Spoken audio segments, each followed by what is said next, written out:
Aries, kamusta kayo? Hope you're all doing well and maraming salamat for visiting my channel, 1111 Pinoy Tarot. This is a general reading, not a one-to-one. So, hindi po lahat ay makaka-resonate.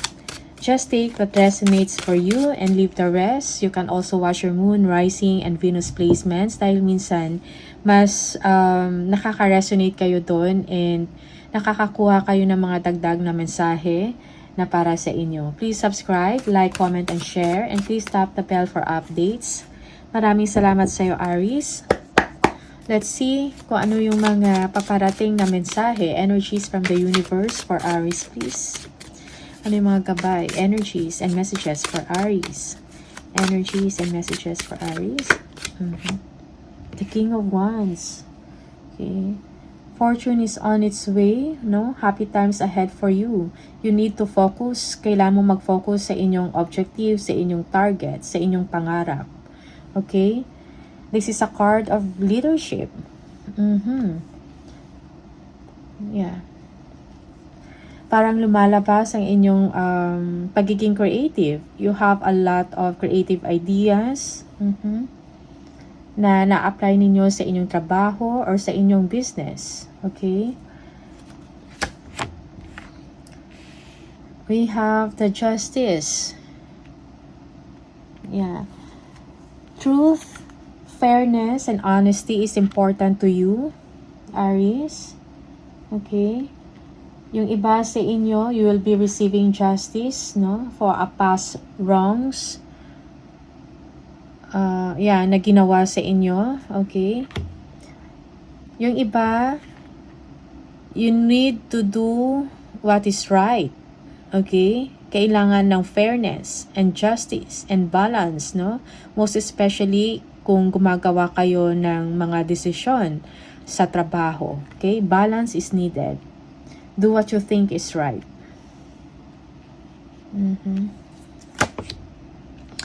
Yeah, Queen of Swords, no?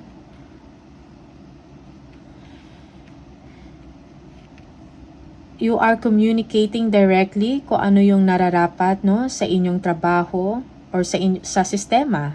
Okay? Yeah, for some of you, you are clearing away things that no longer serve you. Yeah. You're being practical, okay? For some of you. Four of Swords. Okay. Allow more time to make a decision, Aries. Okay? Yung iba sa inyo, kailangan ninyo ng bakasyon. Not just physically, but also mentally. Siguro madami kayong iniisip, no?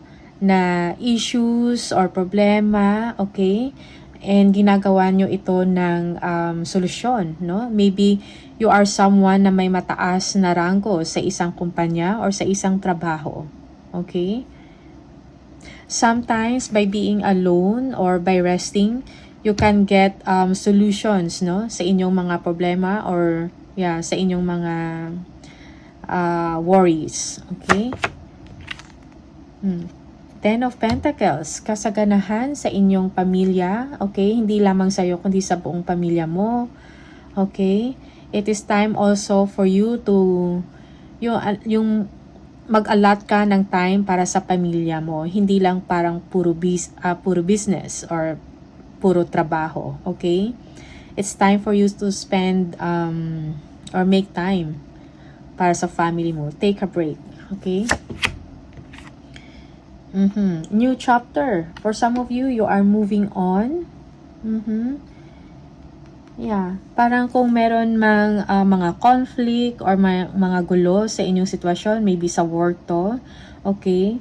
You are moving past that. You are letting go of conflict. You don't want to be involved anymore, okay? You want peace. Yeah. Kung personal or merong relationship, no? You are moving away from what do you call this? Kumbaga, you are healing, no? You are overcoming pain. Okay? Page of Pentacles, good news about money matters for some of you. Yung iba sa inyo, may mga bago or challenging kayong gagawin. Okay? Pero may kinalaman ito sa kaperahan, sa opportunities, no? About sa work. Okay? Yeah. For some, meron kayong mga bagong pag-aaralan. Okay? Wheel of Fortune. You are completing a cycle. No? And you are on the next phase. Okay? Fortune is on your side. For some of you, things will suddenly move for you. Okay? This is a positive change, Aries. Yeah. Two of Swords. May kailan kayong desisyon na gawin, no? Yeah. For some, you are pretending na parang walang problema, okay? But you need to face the music, no? Make a decision. You need to make a choice, okay? Five of Cups. Okay. Things are not turning the way you'd hope. For some of you, merong disappointment, no? Okay. Maybe sa relationship to. For some of you. Yeah. Yeah, for some of you, you are thinking or overthinking past pains, no? Or mga past na events na hindi maganda. It's like, parang kailangan mo mag-move on, Aries, okay? Ace of Swords, there will be clarity, no? Or solution sa inyong sitwasyon ngayon. You are finding the truth in a situation, okay?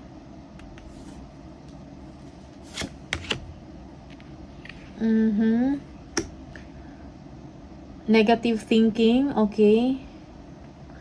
Yung iba sa inyo parang pinapangunahan na ang isang sitwasyon, yung parang wala kayong nakikita na positive in the situation. Okay? You are worrying, okay? May mga sleepless nights.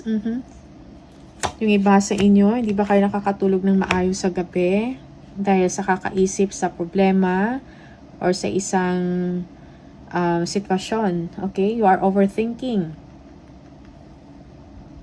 Parang you are already expecting the worst. The devil, yeah, obsession, no?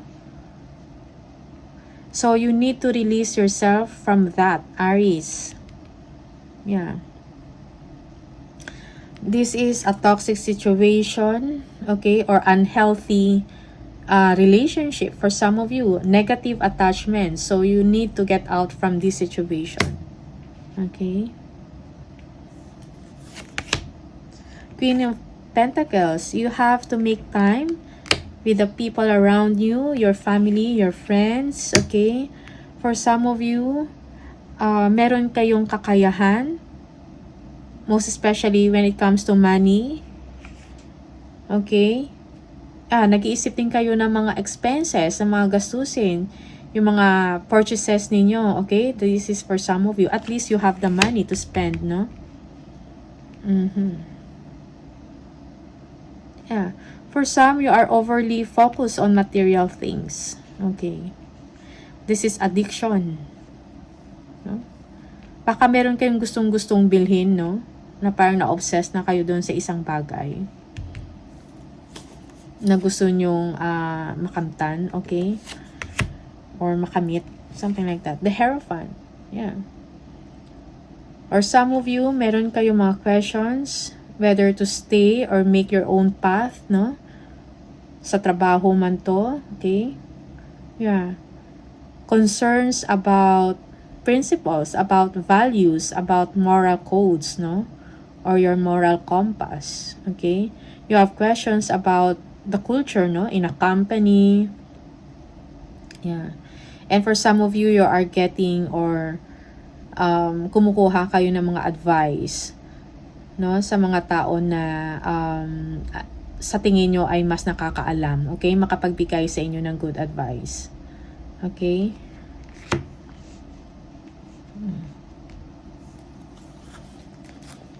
Queen of Wands. So, be confident, no? Spread your wings. Do not underestimate yourself, Aries. Kung meron kayong mga business or creative projects, no, na ginagawa, ituloy mo lang, okay? The strength, no? Meron kang inner strength to move forward, no? Kung ano man yung mga challenges na kinakaharap ninyo along the way or kinakaharap nyo, you will be able to overcome it. No? You have the talent, you have the strength, okay? Para ma-overcome mo yung mga challenges. Ace of Cups, yes, for some of you, there is a resurgence of relationship, no? Panunumbalik ng relasyon or ng pagmamahalan. You feel good, you feel light, you feel happy, you feel that you are supported, no? For some of you, this is a gift, no? You will be receiving a gift from someone, maybe attention, love, time. The Nine of Pentacles. You are free from worry over money, okay? You are self-secured, okay? Financially independent. For some of you. Yeah. Good money. Okay? For some of you, there will be happy times ahead. Alright? Tingnan natin ano pa yung mga additional messages for Aries.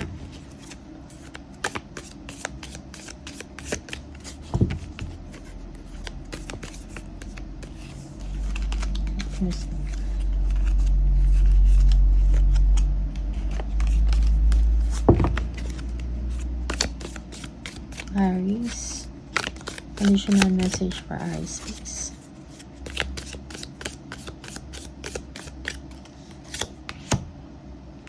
Wedge. Someone is trying to come between you and a friend or something you want. Okay. Tortoise. Slowly but surely getting ahead. Okay. Merong dagger. Fear, worries, tense situations. Mga tension, no? Worries. So, yeah, maybe you are worrying a lot, okay? Over a situation, maybe a relationship, no? Yeah. Yeah, for some of you, parang napupuyat na kayo over something, no? Because you want some truth, okay? Maybe in your relationship, though. Older man. Dealings or relationship with an older man. Okay. Maybe this is a boss, a colleague, no? Maybe merong mga issues na kailangang harapin. But, take care. Enemies are working against you. Alright? So, ingat sa mga competition, sa mga rivalry. Okay? Let's see from the spirit message. Spirit messages, oracle cards. For Aries, please. What is your message, spirit, for Aries?